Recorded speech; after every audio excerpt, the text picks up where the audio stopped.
آپ لوگوں کو پتہ ہے کہ انسان نہ پوری طرح اس دنیا میں نہ گم ہو چکا ہے، پوری طرح نہ اسے اپنی آخرت کی فکر ہے، نہ اسے اپنی نمازوں کی فکر ہے، نہ اس چیز کی فکر جس کے لیے اللہ نے ہمیں پیدا کیا، نہ ہی ہمیں اپنی عبادت کی فکر ہے، نہ ہی ہمیں اپنے قرآن پڑھنے کی فکر ہے۔ ہم تو اس فانی دنیا کے پیچھے کھو کے رہ گئے ہیں جس میں نہ ہمیں نماز کی ہوش ہوتی ہے پڑھنے کی، نہ قرآن، نہ اللہ کی عبادت، ذکر کے دو لفظ ہی منہ سے نہیں نکلتے۔ پتہ ہے کیوں؟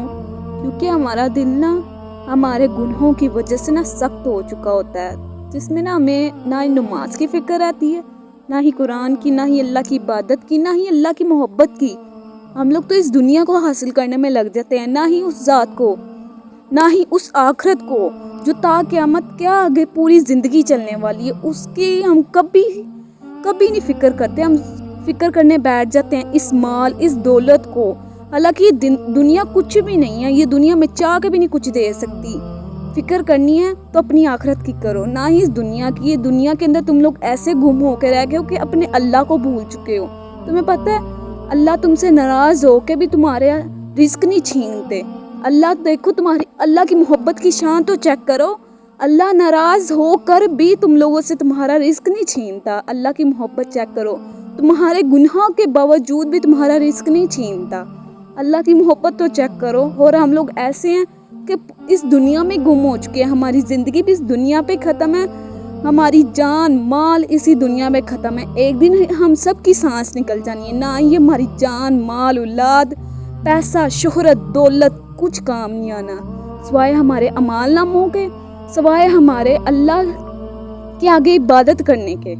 اسی طرح نا اللہ نے تمہارا رزق اور تمہارا مال، تمہیں کہاں جاب ملنی ہے، کیوں نہیں ملنی، کیسے ملنی ہے، تمہارے لیے کیا بہتر ہے، یہ سب اللہ نے پہلے سوچ کے رکھا ہوتا ہے۔ تم لوگ اسے سوچنے کے چکروں میں اپنے اللہ کو چھوڑ بیٹھتے ہو، اس سے سوچنے اپنی جاب، اپنی عزت ترقی کامیابی کو سوچنے کے چکروں میں نا اللہ کو بھول بیٹھتے ہو، نمازوں کو چھوڑ دیتے ہو، قضا کر دیتے ہو۔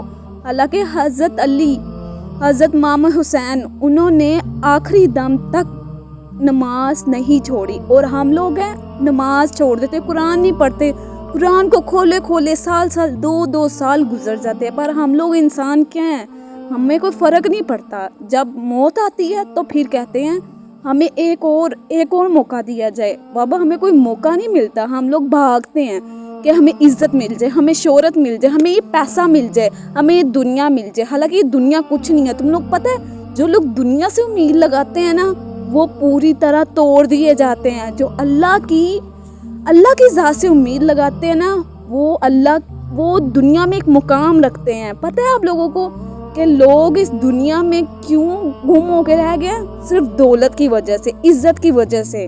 لوگوں کے آگے دولت کا نشہ چھا چکا ہے، لوگوں کی آنکھوں کے آگے دولت کا نشہ ہے اور کچھ نہیں ہے۔ وہ اپنی نمازوں کو بھول چکے ہیں، وہ قرآن کو بھول چکے ہیں، جو ہمارے نبی پر نازل ہوا، ان سب بھول چکے ہیں، ان سب چیزوں کو جو ہمارے نبی نے ہمارے لیے کی۔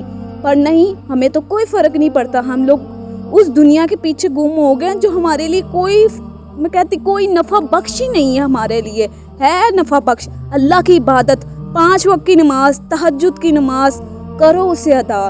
کیوں نہیں تمہیں یہ دنیا ملتی؟ کیوں نہیں تمہیں یہ مال ملتا؟ کیوں نہیں تمہیں ترقی ملتی؟ یہ سب کچھ پہلے لکھا گیا کہ تمہیں کیا ملنا اور کیا نہیں ملنا، تمہارے لیے کیا بہتر اور کیا نہیں بہتر۔ پھر تم کیوں اس دنیا کی سوچوں میں گم ہو کے رہ گئے؟ کیوں تم اپنی کسی جاب، کسی فیملی ایشو یا دوسری چیزوں پہ اتنے پریشان ہوئے بیٹھتے ہو؟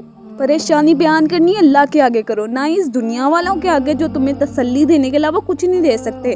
تمہاری پریشانیوں کا حل اللہ کے آگے ہے، تمہارے سجدوں میں ہے، اللہ کے آگے گر گرانے سے ہے، نہ اس دنیا والوں کے آگے بیان کرنے سے۔